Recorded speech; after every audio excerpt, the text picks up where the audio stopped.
अपन लभर है रे अपन लभर खोज लेके छौड़ी तू कोनो शहर मिलतौ ने तोरा हमरा जे कबर खोज लेके छौड़ी तू कोनो शहर मिलतौ ने तोरा हमरा जे कबर रखबौ ने तोरा जे का छौड़ा के ध्यान प करबी जे पीछा बजा देबो कान प रखबौ ने तोरा जे का छौड़ा के ध्यान प करबी जे पीछा बजा देबो कान प बनेबो ने हमें तोरा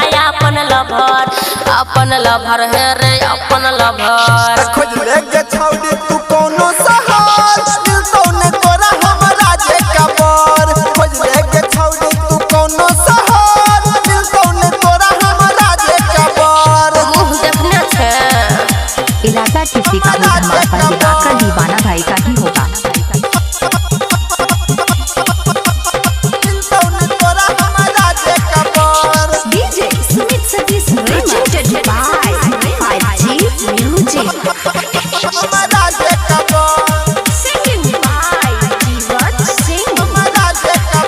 जवाना हम छोड़ दो मसीन रे करबे कितनो आगा पीछा करबो ने पसीन रे रे छौरा सुनै छी हो गई सुन सोना के सिकर ही देबो तोरा किन गे तोरा नाम लिख देबो 2 बीघा जमीन गे लिख जमीन चाहे कर तू वादा हमरा नहीं बदलतौ इरादा लिख जमीन चाहे कर तू वादा हमरा नहीं बदलतौ इरादा लगे ये बेटा आबू खसेबो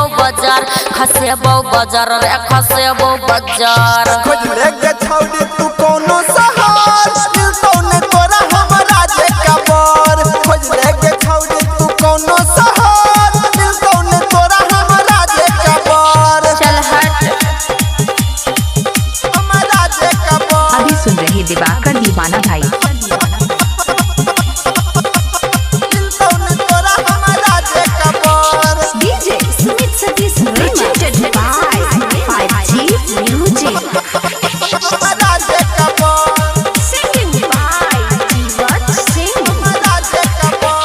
हमरा पटाबे में जरतो नदी बिया देल रे अपन भी पलान सबटा भजे तो फेल रे पसीना छीट जेतो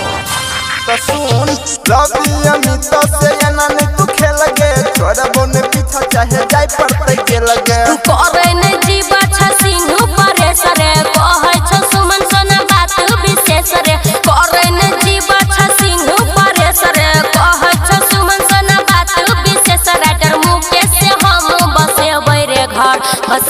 रे घर सुन बसेबै रे घर खोज लेके छौड़ी तू कोनो शहर मिलतौ ने तोरा हमरा जे कबर खोज लेके छौड़ी तू कोनो शहर मिलतौ ने तोरा हमरा जे कबर आप सुन रहे हैं दिवाकर दीवाना भाई जिला मधुबनी।